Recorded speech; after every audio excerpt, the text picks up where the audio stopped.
and then we'll have this recording available to you later. So two of our things that are still coming up that we haven't kicked off quite yet. The first is your transfer map. This is going to be a special type of you get to work independently and see what are the type of involvements that you'd like to have outside of the classroom and how that might balance out with the quarters that you're going to be at UCSD. So some of these jobs and internships and research and the topics that we'll be talking about today are things that we want you to think about as you're approaching your transfer map. We'll send you a form, have you fill out some things on your own, and then you'll meet one-on-one with a peer coach to just talk those things through and talk about how they navigated it and which quarters are best to access. And then we'll have some bookstore cash winners for participation in this. This is coming up in August. You'll be getting an email if you had signed up for it. Red Talks. So for a lot of you who are present today, that research word, that one on our topics list, this is going to be just a little bit of scratching the surface of how to access research at UCSD. And Red Talks is going to be a 3-part, 3-hour series, August 1st, 10th, and 21st, where we're really going to deep dive into what research is being done, what programs there are, how to connect with faculty, what faculty take undergrads in their research. And that will really be the deep dive into research that so many of you are wanting. So know that today is just a little bit of a sample, and that deep dive will come later, but today is really going to be about our internships and our jobs that we have here and around campus. And finally, something I'm getting really excited for is our welcome day. So if you've participated in any transfer talk, any transfer connect, any aspect of STEP, we're going to have a big social that will be followed by a campus tour. This is the day before classes start. So any of you who are joining us from all around country or the world who are transferring in this fall, this will be our chance to get to see all of your faces and for you to meet each other and get to be together in person. So this will be September 27th, 11 to 1 will be the session itself, followed by a 1-hour tour of campus to get an idea of where some of your classes might be with our peer coaches. For our first gen students, we are going to be running our first iteration of the Transfer Promise. It's a program just for you for first generation transfer students with year-round peer coaching, professional development support, and we're really excited to kick this off within our office. So we'll be reaching out soon with more info for those of you who expressed your interest in this program. And finally, if this is one of your first transfer talks you're attending, or you want to say, what did Ron say at 20 minutes today? We're recording this session. We have Olivia, who's one of our wonderful peer coaches in our office, furiously taking notes behind the scenes. She adds our bullet points online, and we have this recording chaptered out by topic. So it's nice and easy to go back and search. If there's anything from today that you want to go over, that will be up online by end of day Friday at the latest. Our last thing that I'll mention is make sure that you're staying until the end. We always do a raffle. So if you have your phone next to you and you want to take that out now and go ahead and start taking attendance for today, that QR code is here for you. I'll go ahead and post that link at the very end of this session as well. But stick around so we can mail some fun prizes your way. And with that, I'm going to go ahead. I see our numbers have kind of stopped jumping up. We have a good group of you here. And today we're going to talk about jobs, internships, and research opportunities at UCSD and how to navigate those as a transfer. So I will pass off to one of our assistant directors in the career services and one of our transfer allies and liaisons, Ron Reyes. All right. So thank you for the quick intro. Actually, I'm going to give a little bit of a breakdown on multiple things that are helpful if we're talking about experiences, career development, really making use of both the resources and what students actually have access here at UCSD. I will say, as a first gen myself who went to a UC, got used to the quarter system, having the opportunity to actually work at the university before getting into the real world was a nice kind of transition to help me develop some skills, learn about like networking opportunities, and get some professional development right away in my early school experience. So working with the Career Center has a little bit of a special place in my heart, just because if it weren't for having the opportunities I had while I was in school, I probably would have struggled a little bit more. Also, it doesn't hurt having additional money for food while you're a student here because food is expensive. So I'm just going to put that out there. So again, my name is Ron Reyes, one of the associate directors. There's quite a few of us.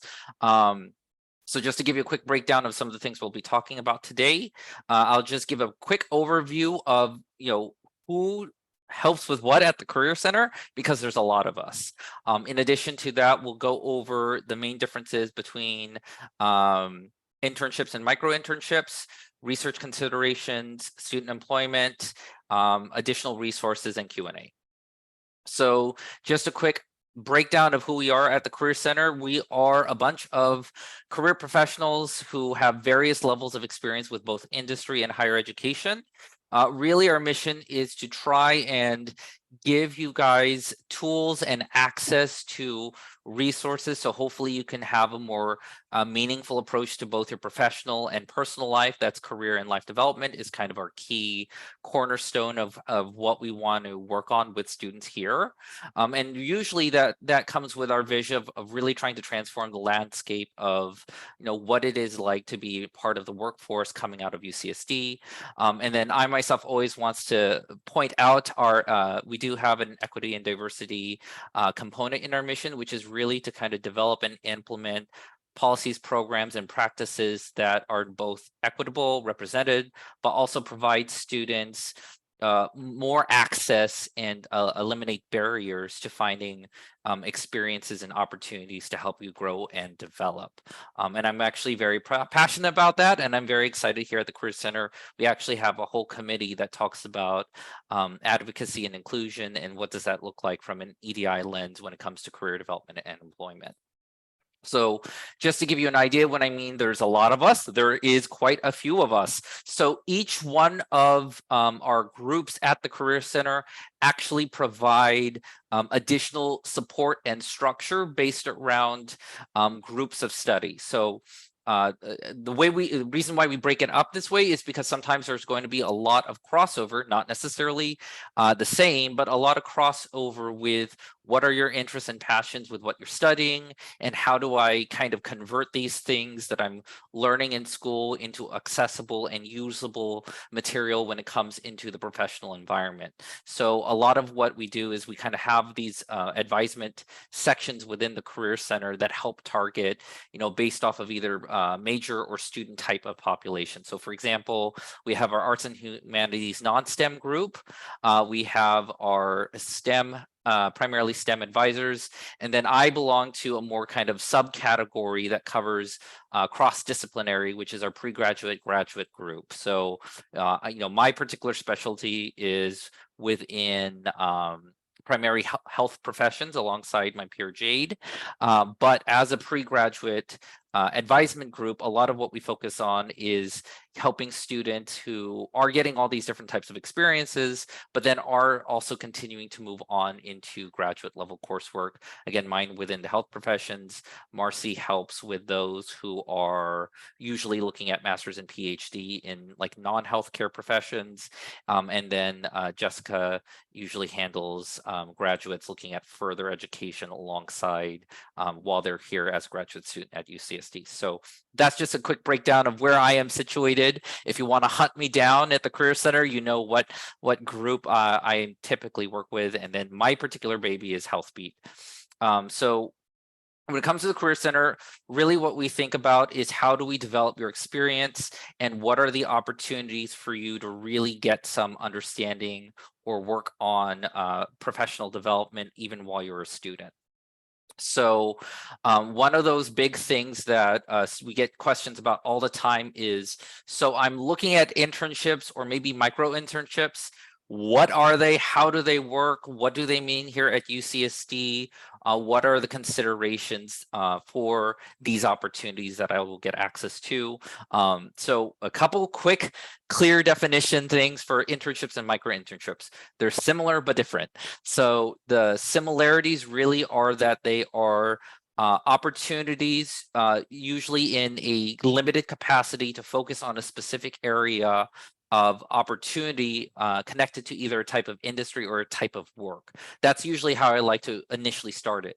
But once we get past that definition, how they actually operate and work once you are interacting with them are different. So internships are typically the more traditional type of tester work people get into to kind of explore professions. This is different from micro internships, which is actually a newer concept where rather than having a specific contractual time that you are going to work, whether it's a quarter or a year, we're looking at something on a much shorter scale. So it is a specific project. It could be as short as a couple weeks, maybe a couple months, but really it's taking an idea of what you want to do as a project and getting paid for it by an organization or a company, right? So that's a micro internship. And then with an internship, we're going to see a lot more of those traditional work formats that students are used to hearing about. So, as far as compensation, internships are both paid and unpaid options where it could depend, right? Like maybe it is a academic internship. So even though you're not actually getting paid, you are getting credit for the work that you are doing with that particular program or that group.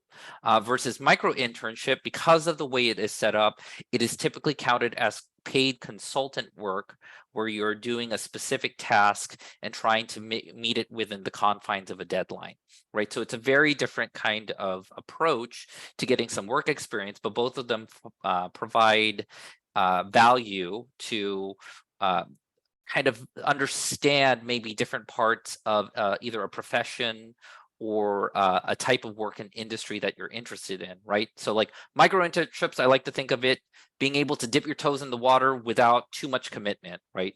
If you get selected for it when you apply, it is a very short, specific task-oriented opportunity. And it's really a very good way to just see if it could be something that you like to do. On the flip side, with a more traditional internship, it really kind of hinges more on putting a little bit more investment in thinking about what does this look over the day-to-day kind of operations or day-to-day activities of this type of position, right? Because with internships, the idea is you get just enough of experience over time that you can assess, is this something I can see myself working further in, right? That would be the hope of why internships are encouraged, is it gives you an opportunity to maybe have a little bit more exposure time to a potential field or opportunity that you're working on. I will say from experience, internships are great in giving you that opportunity. However, for those who are of the mind of I'm looking for maybe a good way to already capitalize on some skill sets that I've developed, micro internships can be an option to supplement one's potential income while also expanding their resume. So they have different functions and there's a lot of crossover, but I usually like to think of them as two different methodologies to help you really assess what are going to be your primary areas that you can do well in future work. So again, these are things you don't necessarily commit to for a huge amount of time. I mean, a year is long, but not really that long in the grand scheme of things. But it's really, again, a way for students to dip their toes into these experiences. And I will also be going over how you get access to quite a few of these. So that's internships. I do have to put one of the main reasons why we jump then onto research, and this is my thing of what I like to say, is that the lines can get blurry because there are going to be internship opportunities that are research related. And so, but not all research opportunities are either internships or micro internships. So that's where it gets really messy when people are kind of thinking about it. So I usually like to put out there, even though an internship could have research aspects, that might not be the primary goal of the opportunity or the position. with that internship, right? It just happens to be something that they are leaning on, but it's not always the case. Versus, research has its own set of parameters that students have access to with a goal in mind. I'll let Tessa take all over on that part, but I'll just say a few quick things to note where the similarities kind of exist, right? Some of these are paid, some of these are for college credit. The other thing that is interesting, similar to internships, there are both internal and external opportunities. Again, this is why it gets blurry. You have stuff immediately accessible while you're at UCSD, but there are also organizations, groups that work with UCSD to kind of outsource students to help with this. Similar to internships, there are professional benefits, right? You get exposure to specific fields and areas of study. You can get networking opportunities with specific types of research and researchers in the field. They are also ways to get professional references, right? PIs make great professional references if they can talk about your work ethic, your commitment to the work that you're doing at a specific area, similar to an internship where you might have, say, a direct supervisor or leadership that oversees you in an internship position is also still a great recommender or evaluator should you need a reference. So these are the areas where I like to kind of transition and say, be aware of the similarities, but know that there are also going to be some major differences in both programming and access. So with that, I'm going to jump over to Tessa to let her kind of elaborate on some of that. Thanks. So hello, everyone. I know I haven't been one of our guest presenters. In my previous role, I was our undergraduate research transfer coordinator, so helping transfer students get connected with research opportunities. We are hiring a new person for that position, but I have all that knowledge. So again, this is just our little sneak peek. We're going to deep dive in August in our Red Talks.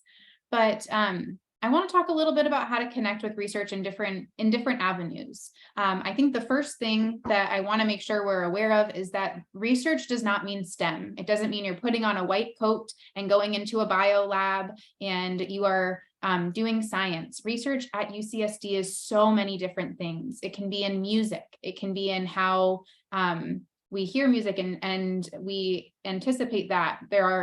Music has been one of my favorite ones to hear about the research that we're doing, but it can be just working independently with a professor and supporting on getting some background knowledge for publications. So how do you get in touch with all of these different things? The first thing is networking, going to be with your professors. One of your biggest strengths as a transfer student is you've had small class sizes at your community college and you've had a chance to interact with a professor, and that's such a positive. But you can go in and going to your office hours with your professors, making those connections. The more they know you, the more that they can connect you with their research or other people in their field. So go to your major classes, go to the professors who you like, go to their office hours, talk to their instructional aides. They might be in a lab as well, or they might be in a research group that they can connect you to. Another piece is UCSD has what's called a provost. And the way I explain this is provosts are the head of all things academic affairs for your college. Student affairs, we take care of you as a holistic student. It's the career counseling. It's a little bit of the mental health piece. It's what you do outside of the classroom, the academic affairs, your research. Another component is the career piece, but your provost is an active faculty who has been chosen as the head of your college. So each of your colleges has a specific provost. They all have coffee hours or breakfast or something. It will be one of those newsletters that you get in your inbox that a lot of people ignore. I've gone to some of those provost office hours and there's maybe 10 to 15 people. That's someone who's so well connected in the faculty world. That's who you want to know. And they make a chance for you to go and see them. And it's something that's underutilized. So go to those. Let them know what your interests are. That is a number one person you should be networking with. Another place to go and start to see what research is available in your area of study is if you Google UCSD, your major, almost every single one of those, once you get to that home page of your major, has a research tab at the top. And it will begin to drop down and show you faculty who are doing research in that area. Or It might even open up to research groups or labs, or it might be local companies. Structural engineering has a massive page that then opens to greater connections. So make sure that's another place. And then the final two places are going to be more programs based. So as Ron was mentioning, food's expensive, life's expensive. Just getting to campus, either with gas or your trolley pass will be part of your tuition, but tuition's expensive. URH creates programming that provides funding for you to do research. So LAPE is a personal favorite of mine. If you're work study eligible, $20 an hour to do research at UCSD, that's great. Other programs have different size stipends. They might just be over the summer. That QR code there will take you to learn more about the URH and various research programs all around UCSD's campus that you can start getting connected with as soon as fall. And then the REAL and AIP portals. Are you going to dive into AIP, Ron? I could touch on it. I wasn't initially planning because it gets a little Sticky. Yeah. Yeah. So REAL and AIP are almost sister programs. They are another avenue of looking into internships as well as research opportunities. So those two, you might even apply for one and it opens the other portal. They're very closely linked. But that is where faculty and local research institutions can post opportunities. These are great supplements, but you should be looking in all of those other places too, because there's so many eyes on the REAL and AIP portal. They're great resources, but make sure that you're looking in all of these different ways. And as I mentioned, I'm happy to deep dive into research with all of you in our Red Talks, but I want to give Ron the floor because there's so much to learn about internships and jobs too. All right. So I will say thank you for mentioning LAPE. That is on the agenda. Again, from the career perspective, we just want to make sure that you're aware there are a huge amount of different ways you're going to get experience here at UCSD. So this is really a snippet of a lot of different ways and considerations for you to get connected into all these different professional opportunities for you to not only build up your portfolio, what you've done, get some work experience, but also hopefully along the way find some of these ones that get paid. So I am very excited to kind of go over some of the other things when it comes to the next topic, which is job searches, strategies, and understanding kind of that information about employment here at UCSD. So fun fact, a little bit about UCSD. So the Student Employment Office is directly connected to the Career Services Office. So the Career Center and SEO are like siblings in the same family, which is great. We collaborate and communicate a lot about trying to find out, okay, what are going to be realistically the best ways to position students in the jobs that they get access to and availability here at UCSD, and how can we try and give them more bang for their buck with a student job while they're here. So those are very active conversations that we have with our very collaborative student enrollment office or employment office. And so with that, the first thing I'm going to say is, if you're not familiar yet, Handshake is going to be your #1 friend at UCSD for UCSD specific student targeted employment, because it both covers on-campus jobs across all departments, as well as approved industry specific and community specific employers who are targeting full-time students at UCSD. So that means theoretically, if they are posting a job on Handshake, they know who their market audience is. They know that you are going to school, you still have priorities, you still need to finish your degree, but they are trying to make opportunity specific for students that should be able to work with your schedule to some capacity. I say some capacity because, again, there's always going to be some of those employers and some of those places that will want to use every single hour of the day they could get away with to utilize you as a resource. But just keep that in mind. All of these things get kind of reviewed and they get extensively kind of reposted and re-reviewed throughout the year. So you do want to get access to Handshake if you haven't tried it yet. I believe some of you should have already, I think some of you have actually already met with me. So I know you're not even started yet and you're already scheduling appointments. So I know that's actually happening. But if you aren't and you have seen Handshake, That is where you can get both professional advisement as well as learn about current job opportunities. That being said, speaking of job opportunities, we get a lot of questions on work study. So I'm just going to give you the basics. Again, this is the career advisor portion of me, just giving you an overview. And if you're really not sure, SEO is your best bet because they will double check your status. They will, if you see something that you're not sure about, the Student Employment Office is there to really clarify and make sure you are applying for the correct positions if you are eligible for things like work study. So for those who aren't as familiar with work study, it's basically federal funding available to college students. Most of the time, the way it is determined is once you complete your FAFSA information, that information is going to let the school know about your overall eligibility. Financial aid will probably reach out to you, say you're eligible for work study.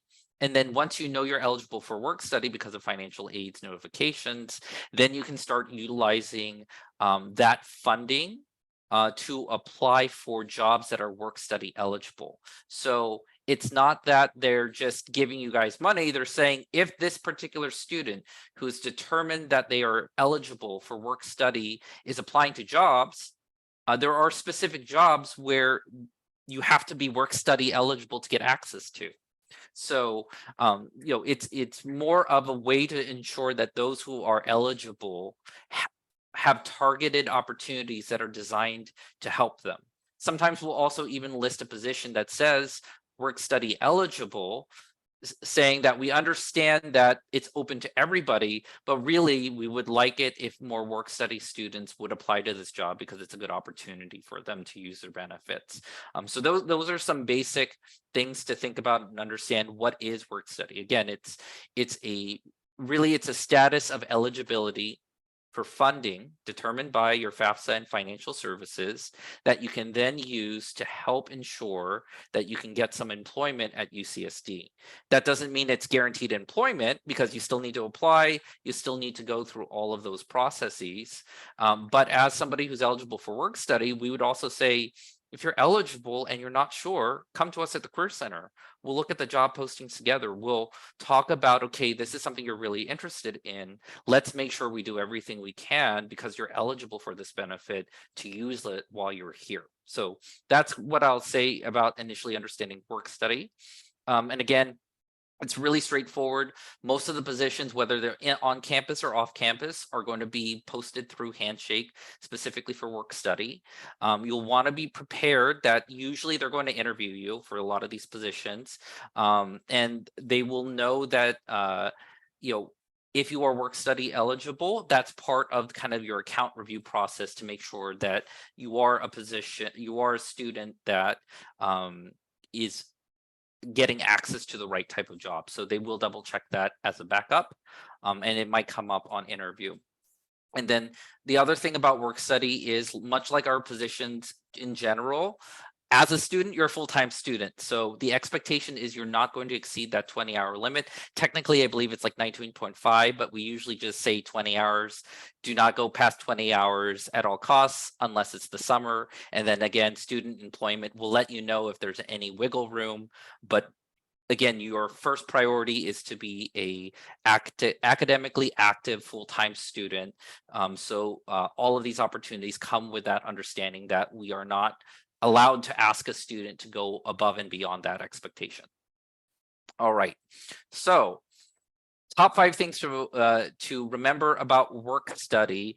Some of them I already covered because I get ahead of myself and also because we talk about this all the time. Again, it's not a guarantee of a job, but it is a guaranteed way to ensure that if you are eligible, there are positions designed for you.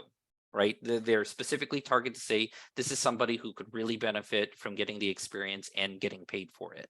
And then the other thing is, like I said, there are off-campus opportunities. So when you're looking at jobs, and I'll give you some examples of looking at postings, make sure to double check if it's on campus or off campus. Because if it is off campus, you'll also notice that they may include certain kinds of verbiage about needing to be able to go off campus in order to work.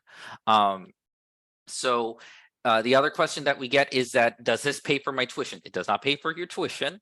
It goes straight to you as an like an employee. So it's an actual check that gets cut out to the student for the hours paid. What you decide to do with that funding is completely up to you. But it is not, it's not like a direct deposit situation where it goes back to tuition automatically. Minimum hourly pay is $16.30, but it can go up. That's just the minimum. For example, I have some student workers that get paid more than that. And again, it's going to be dependent on job responsibilities and overall time spent as a student employee. Those are all different factors that can raise or adjust your overall pay here at UCSD. And then again, no more than 20 hours, technically 19.5. So those are just like if you could walk away with anything, please remember these key things. It'll make your job search a lot easier when navigating Handshake when it comes to work study. Now, separate from work study, but not, is LAPE. So LAPE, which stands for Learning Aligned Employment Programs, is really designed to target, well, not target, but to recognize that there are underrepresented communities within our student population, many of which are first generation or come from specific backgrounds, where in order to provide additional access, they have come up with the LATE program so that, for example, if a program is LATE eligible, maybe an employer really wants to have this great research or project-based activity, but they don't have all the funds for it. They partner with LATE and say, okay, for students who are LATE eligible, LATE will cover half the cost, which means that all of a sudden an opportunity that might have not been available for a student because the employer didn't have enough capacity has now been halfway between the school and the employer. So what that means for you guys is it is another opportunity to find access to employment opportunities you didn't have the ability to get in the past. So I'm actually really excited about it. We've been having a little bit of a road show with all the different employers around the San Diego County. And a lot of them are actually really excited with the opportunity because it means rather than having to only employ maybe 1 or 2 students in a year for a specific position, maybe they can actually interview for 4 to 6 because they are getting additional support from the university to make it accessible for you guys. So that's just one thing that I usually point out. And a lot of it is really designed so that understanding that this, we have populations that are underrepresented and needing additional support. The goal is that whatever opportunities that are LAPE should also provide important, portfolio building, career building experience with transferable skills. And we have very specific expectations with the employers that utilize LAPE that it is going to be enriching your ability to come out of the workplace with these valuable experiences. A lot of times understanding what it might mean to work in a lab or within a research environment, especially since there are so many populations that haven't had the opportunity to have research before. So that's just kind of a quick overview of LAPE.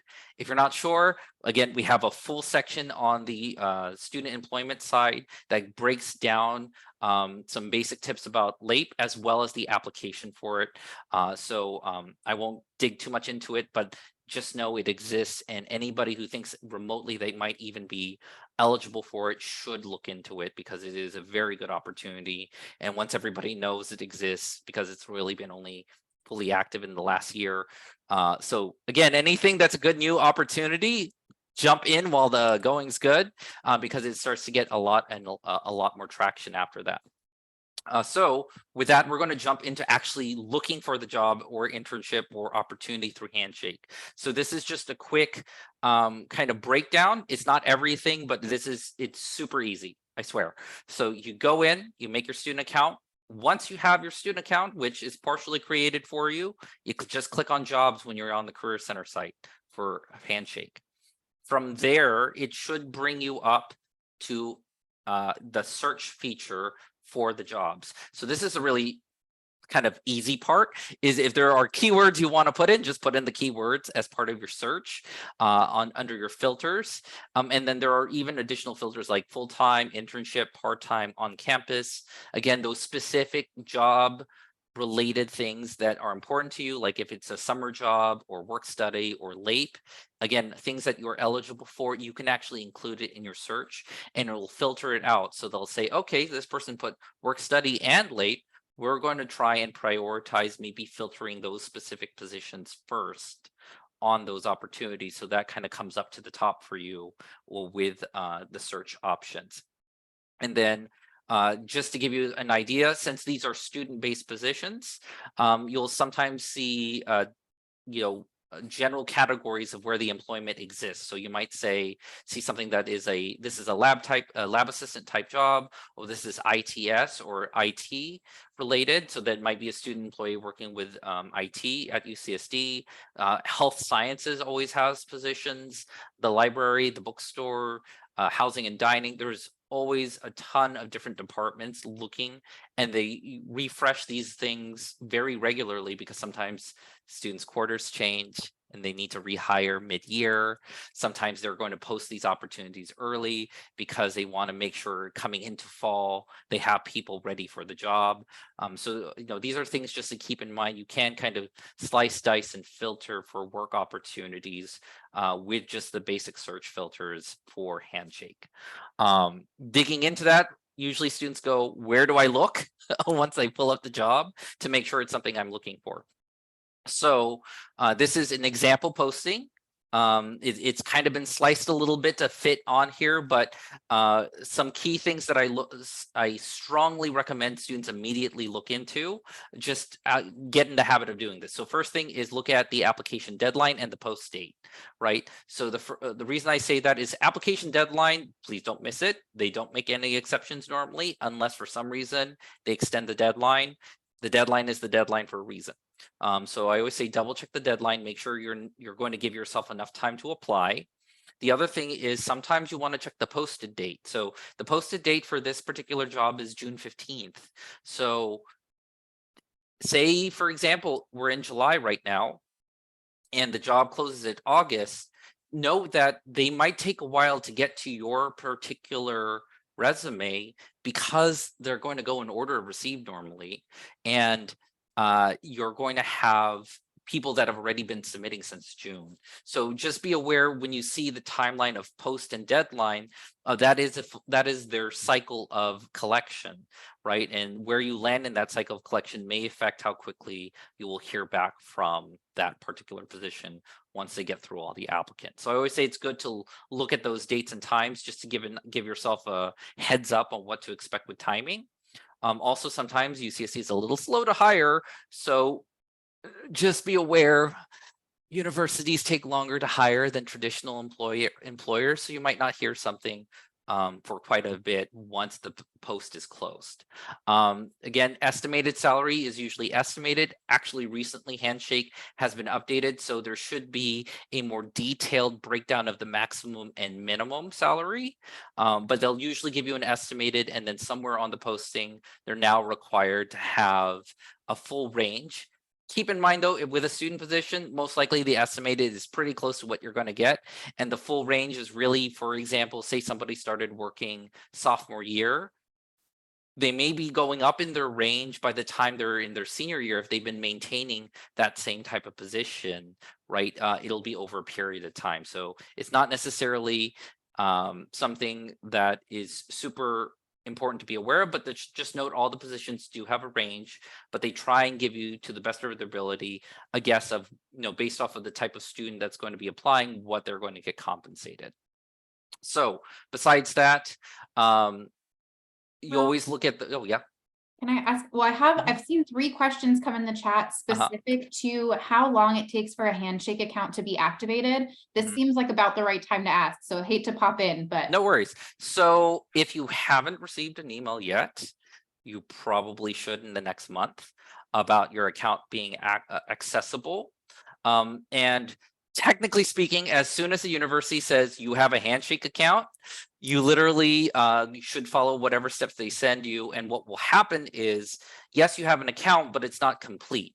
So the way you complete your account is once you see that you have access or have the link or can use your single sign-on to get access to it, You then go into your Handshake account and just make sure your profile is up to date.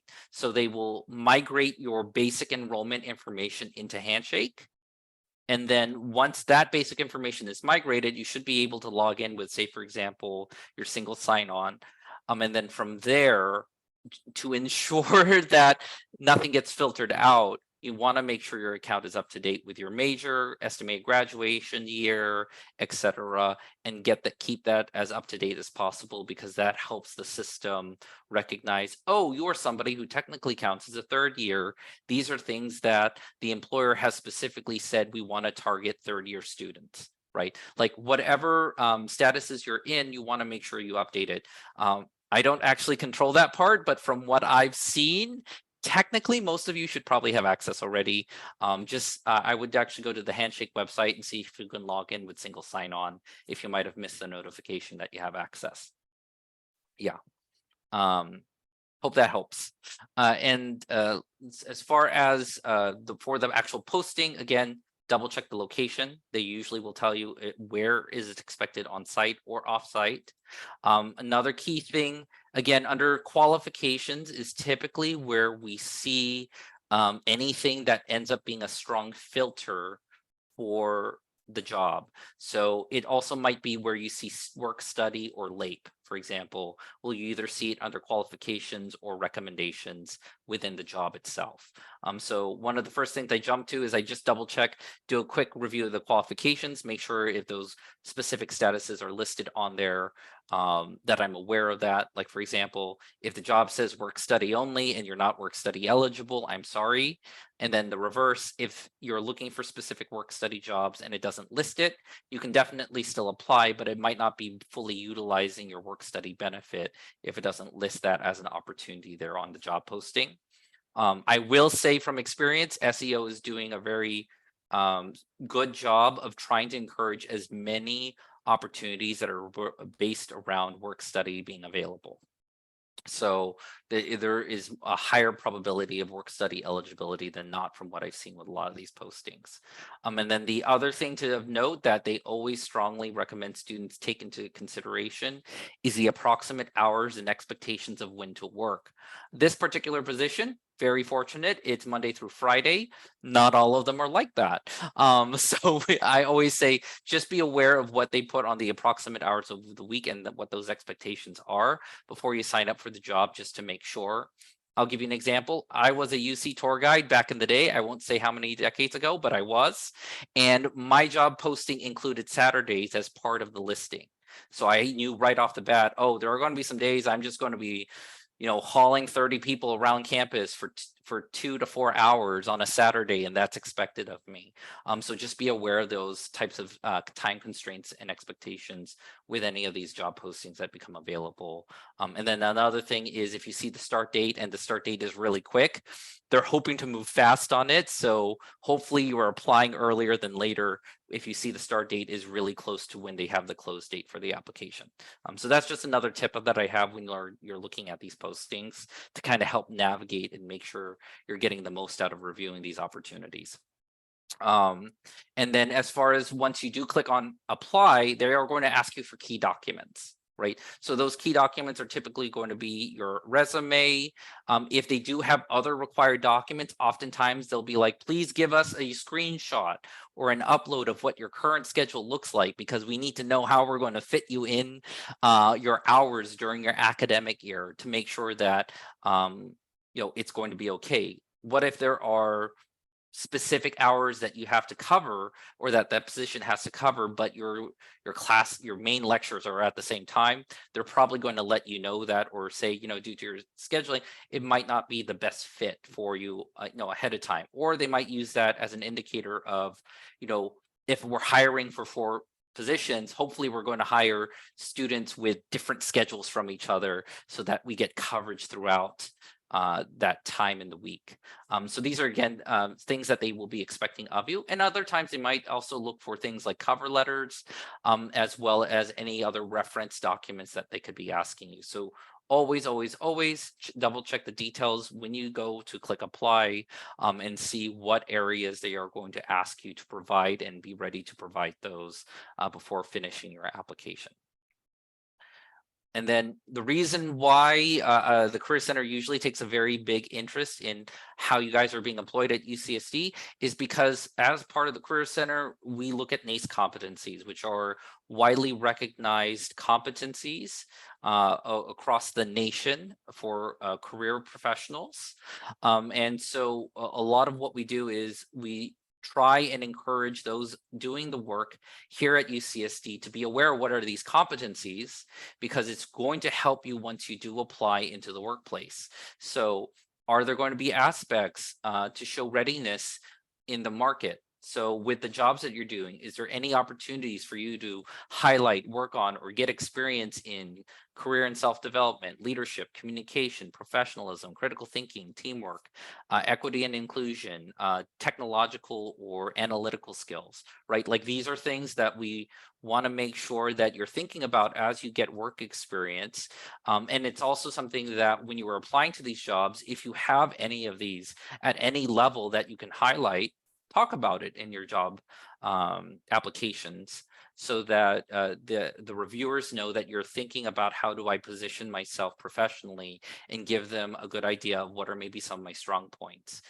So for both getting into work here at UCSD and utilizing your work here at UCSD for industry or later down the road when you're doing other experiences, we always want to think about, what are the things I'm learning, gaining out of this? What are my competencies? What are ways that I'm building myself up while I'm here? And then from there, I'll go over just some ways that we try and help you as you are doing these applications for volunteer, internship, part-time work. What are the resources we provide here at the Career Center? So like, again, I mentioned before, if you're not sure, schedule an appointment with one of us.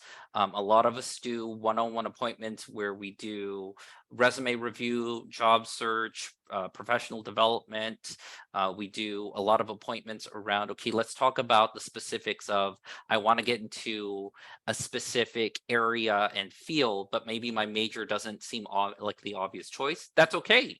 We can talk a one-on-one with you about, okay, let's see how we are going to bridge that with either experiences that you're going to do here, projects or certifications you might look into. What are the different ways we can make sure that you're positioning yourself to get to those specific types of careers that you're targeting? So that's all kind of wrapped into what we do with our appointments.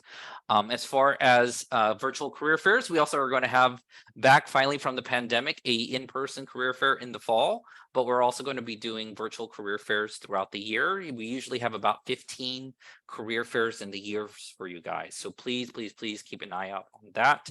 Again, we do professional development and workshops and trainings, employer information sessions where we bring them on campus or have them meet you guys online, and you get to ask questions about that market, that job, what they do, how they compensate, what are the opportunities.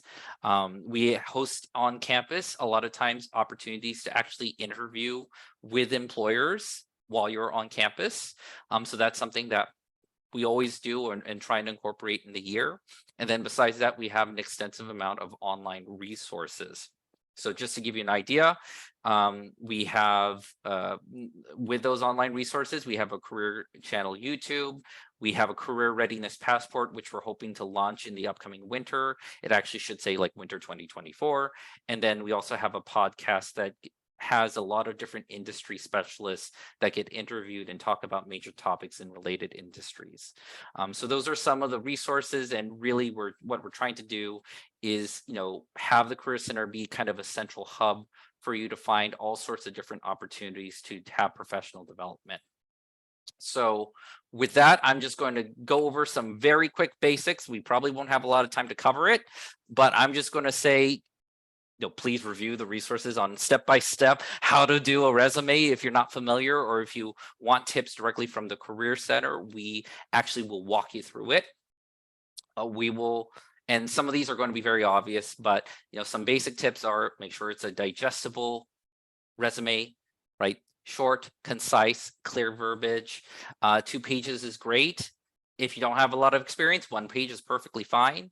Both are fine. Don't be artistic. It hurts me a little bit saying that, but basically, keep it simple. If you overcomplicate your resume, it might be hard for some systems. There are usually a format that is preferable for resumes, which is I achieved X measured by Y by doing Z. Google recruiters were the ones that first really begged us to make sure students do that. And then we also say use active language and make sure that everything you're talking about when you're applying to these jobs is either to quantify or qualify activities, achievements, skill sets, and abilities that you are demonstrating with the previous work or experiences that you've had. So those are some of the basic tips. Cover letter tips are really like, if it's required, please do it. Always address it to the person if you know who it is. Do not use to whom it may concern. It's better to say dear hiring manager or committee. Cover letters are short. They're usually 1 page, maybe 3 to 4 paragraphs. It tells a story about your professional skills and why you are a great fit for the job, highlights maybe some key areas. And then if it's something that could be copied and pasted from your resume, it's probably not a cover letter. So those are just some basic tips. I won't go over the rest. This is a lot of information. And I wanted to leave some room for Q&A. I am going to put up here some resources that we have. And then real quickly, part of the Career Center, we do have a lot of programming with alumni, which actually gives you access to more networks for professionalism. So just be aware that if you see flyers on, Alumni 101, Triton class, Triton Table Dogs, Take a Triton to Work, these are all opportunities for experience with alumni from the UCSD community. And then a little quick plug, follow us on Instagram. I handle HealthBeat. So if you're anyone interested in healthcare professions, I'm probably one of your advisors. So our Instagram is at healthbeat_UCSD. And I post a lot of experiential opportunities, community programming, conferences, summer programs on the HealthBeat Instagram for our students. And so with that, I usually hop over to Q&A, and then I can go as long as you guys need me to, but we'll get to questions. Perfect. A lot of the questions here I was able to type some answers to ones I heard you mentioning throughout your presentation. So I took care of the ones that I could. I will say one of the kind of themes that I've seen throughout questions is timeline. In terms of like, do I need to apply for jobs often? How long do they last? When should I start looking for positions? Those are the things I'm seeing as a major theme. And then there's a lot of these that are pretty specific. Okay. So major themes and understanding as far as jobs and timelines, it varies. So that's not a fun answer, but it's a truthful answer, which is if you're in the market to get experience, it should be that you are in the habit of checking either weekly or every couple of weeks, monthly. Again, with these opportunities, they are awesome, but the more awesome they are, the more likely they are going to close quicker. So for example, the shortest I've seen an opportunity posted is about 2 weeks, because at the 1 week mark, they're already almost too deep into opportunity or into resumes by the time they're done with them. So I always tell students you want to check often, not only to get an idea of, based off of the job title you're looking for, what is the kind of behavior and cycling of some of these opportunities, but also to know that some of them are very quick, right? They'll post for 2 weeks or they'll post for a month, and then you won't see them again for 6 months. So I always say check often if you are in the market for experience, and keep your eyes peeled for keywords and areas that are most interesting to you. And then the other tip I would have about timing and planning is, if you are interested in specifics, please schedule an appointment. And a lot of times, if it's in our area of expertise, like for example, my area of expertise is health professions, I will tell you, like, by the way, San Ysidro Health hasn't posted this yet, but they're going to post it next month. So this is another reason why we want you to come in at the Career Center and let us know what you're trying to do, because sometimes we can come up with a strategy based off of, what exactly are you targeting? Are you targeting something just to get some money and maybe not too much of a requirement? Are you really trying to do something to build a specific professional skill or get access to a certain type of department? Those are key aspects that could completely change when a position that you should be looking for may be available, or what kind of work and how do you position yourself and know when to look are. I will say, depending on the time of year, for example, summer opportunities, they could be 3, 6 months out, depending on what they need to line up, interview, and do before that opportunity is available. While other ones, it might be, this is a emergency hire. We're going to post it for 2 weeks. We're going to pray we have enough applications, and we want this person to be hired in 2 months or less. So like the range and the timing can be very drastic depending on the need and the funding source that the position is coming from. So I would say check often. If you're hungry for jobs, I like to hear that, but it should mean that you are also following the same behavior to help you get those jobs. And then I did notice that there was questions about trying to do STEM things with a non-STEM background. I'm going to just say your major is to give you background information and context. It does not necessarily dictate your end profession or your skill set, right? So there are ways, if you are in a major that isn't reflective of the area that you're interested in, to still work in that area.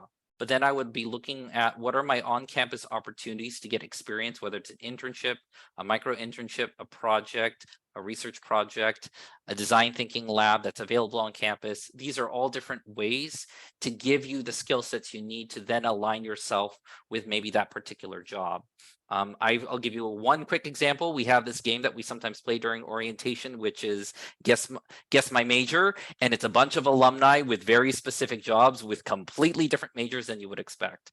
And that's again because your major doesn't dictate your profession.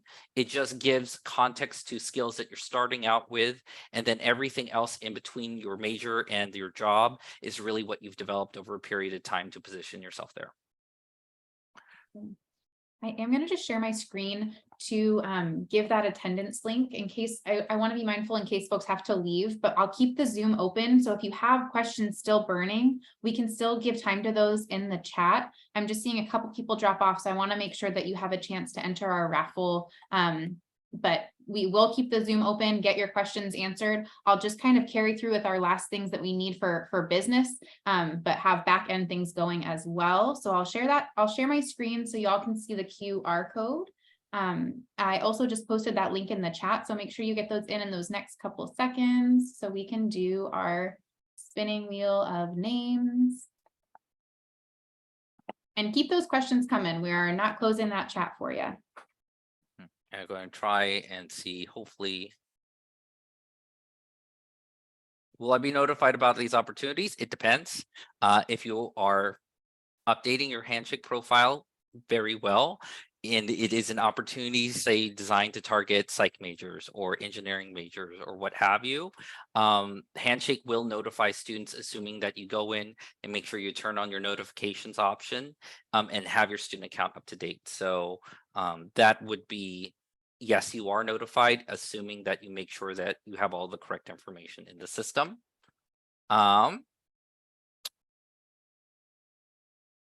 Political science, data analytics specialists, how do I sign up for an appointment with them? So political science, so here's the thing. Political science would be within our technically within our non-STEM, even though data analytics is a bit STEM related, there's crossover, right? Because, for example, there is a whole section of political science that's related to research and understanding the data behind it. My background is actually in human behavior, and I did a bunch of studies on populations and behavioral attributes that we can see from that. So I would say if you go into Handshake, you go onto the advisement appointments, you can actually probably select just directly under political science, and that should get you to, I believe, one or two of our career center. I can't remember if it's CAM or Madigan, but I know they usually work with a lot of the political science students. And then I work as a contractor for UCSD right now. Will I be able to continue working full-time through my current job while being a full-time student? complicated. That is probably a discussion with HR because there are going to be labor limits, especially if you are a student at UCSD full-time. I am not allowed to answer that question because HR would directly refer you back to them with that. But I would say if you are currently contracted at UCSD, please reach out to them immediately, let them know your student status and what additional paperwork and find out if there's additional paperwork and approvals that you'll need. All right, I'm gonna hop in here Yep. really quick and just do our spin. So Mhm. that way, if our folks are still on, they can send me their address in chat. I have some goodies wrapped up in Office ready to send. So let's see who our first is. All right. Oh, that one changed at the last second. So Emily, if you can make sure that you're clicking the anonymous question and send your t-shirt size as well as your address, your mailing address in the chat. I'm going to get something out to you tomorrow. It might be a t-shirt we send, it might not. We're down to our last few shirts. We'll go ahead and get our next two winners. Make sure you're just sending that as an anonymous question, please. Our next person, Alan, awesome. Again, just sending your address in the chat there. And our last person.